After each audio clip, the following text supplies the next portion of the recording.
Mesdames et messieurs, encore une fois, bonjour. J'espère que vous vous portez très bien au micro. Donc, Jacques Rocher, nous allons parler donc d'un sujet donc d'actualité qui fait déjà couler beaucoup donc les salives depuis pratiquement les 48 heures. C'est donc l'affaire Assalé Timoko Antoine, procédure judiciaire où Sirami a ici un signal fort. Alors, nous allons revenir pratiquement un peu sur tout ça et puis donner un peu notre point de vue. Ce que nous pouvons dire, donc, mesdames et messieurs, bonjour et bienvenue donc sur Afrique 2050 Radio. Aujourd'hui, donc, la question simple, mais double, l'eau de sens. L'affaire. Président, la dernière fois, j'ai parlé, tu m'as dit que le fait, Thiam devait rentrer. Thiam devrait rentrer. Je t'ai dit, si Thiam rentre aujourd'hui, là, on peut lui créer, c'est-à-dire tout ce qu'on veut pour l'envoyer où il veut. Quand je l'ai dit, ben, je m'as fait comprendre que non, mais voilà, c'était une histoire des garçons et tout, voilà. Aujourd'hui, là, Assalé Timoko a été arrêté. Assalé Timoko a été arrêté.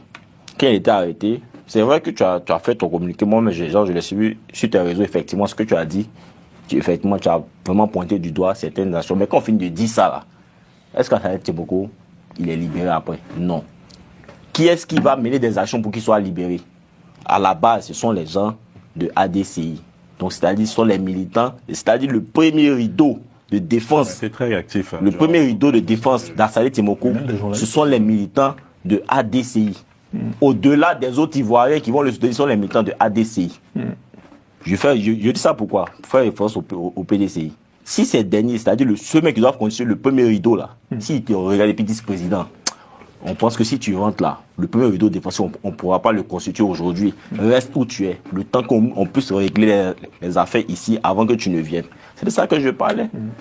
C'est pour ça que quand je dis que ce sont les gens du PDCI, le président me dit non, c'est pas eux qui vont l'envoyer au pouvoir. Non, président, c'est eux qui vont l'envoyer au pouvoir, c'est eux qui vont, comme je le disais, c'est eux qui ont fait la promotion de sa politique. Donc je suis désolé encore de le dire, si les personnes concernées disent qu'il reste où il est, nous, on ne peut qu'écouter. Et pour compléter, hier, le secrétaire exécutif, M. Bakongo, face à la presse, disait, je me suis constaté le cas du Tidiane Thiam, il dit, je ne sais pas ce que le président du PDCI se reproche pour être dans la... Il y a une expression qui dit les mêmes héros. Donc je lève les mains pour l'histoire de Tidiane Thiam. Pourquoi? Parce que je mets un joker sur le cas de Tidiane Thiam. Pourquoi?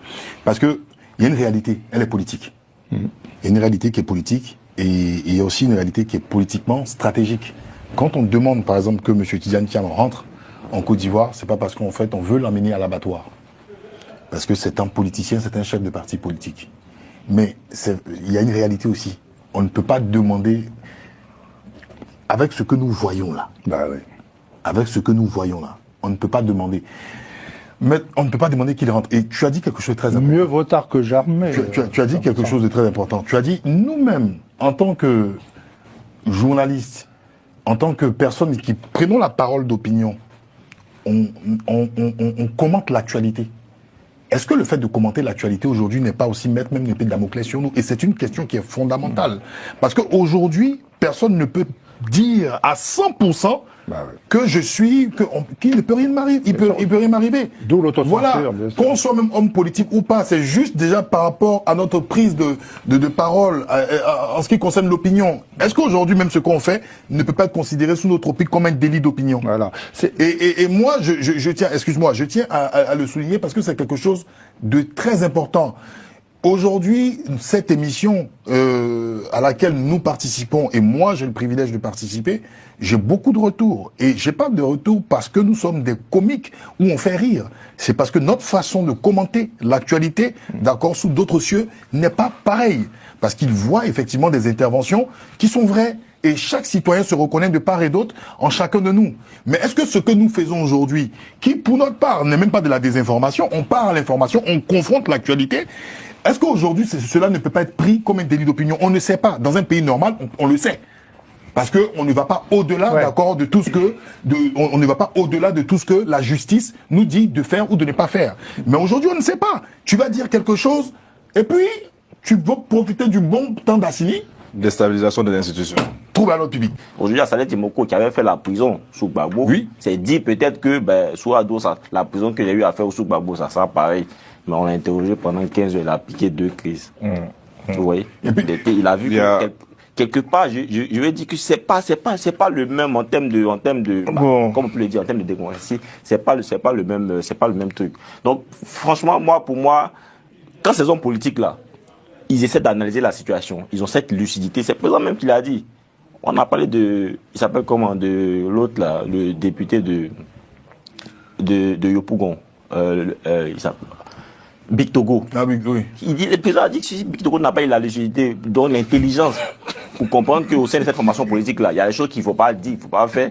Aujourd'hui, il paye le prix. Congo était lucide. Voilà. Donc il y a beaucoup comme ça. Aujourd'hui là, si certains hommes politiques ont cette lucidité là, de comprendre que si je retourne là-bas là, c'est compliqué, ça sera compliqué pour moi. Pourquoi on ne peut pas applaudir ça? C'est le président quoi ici qui est l'ami de Chablé Goudé. Chablé Goudé, il a analysé la situation. Il s'est dit que aujourd'hui, il y a des choses que je ne peux pas faire, que je pourrais faire avant. Je ne peux pas faire ça aujourd'hui. Donc, je suis lucide. Je ne vais pas prendre je n'aurai pas une certaine prise de position. Je ne pourrais pas dire certaines choses. Quand Chablé Goudé fait ça, le président dit oui, il est lucide, il comprend la chose, il ne veut plus revivre les trucs du passé. C'est comme ça aussi, Diantam aussi comprend les choses, il ne veut pas, il est lucide. Donc, cette lucidité-là, aujourd'hui, on trouve que les autres sont lucides, mais quand Diantam fait, on dit non. Politiquement, quel est le profit, mon cher? Diantam sait le profit qu'il y a dedans. Il sait ses éléments sont sur le terrain à Abidjan en train de travailler. Lui, il est ici, en train de faire son truc. Le PDC, j'ai vu quelqu'un sur Facebook qui a dit, quand on voit le cas d'Assalé, préparez vos wifi parce qu'il y aura beaucoup de visioconférences.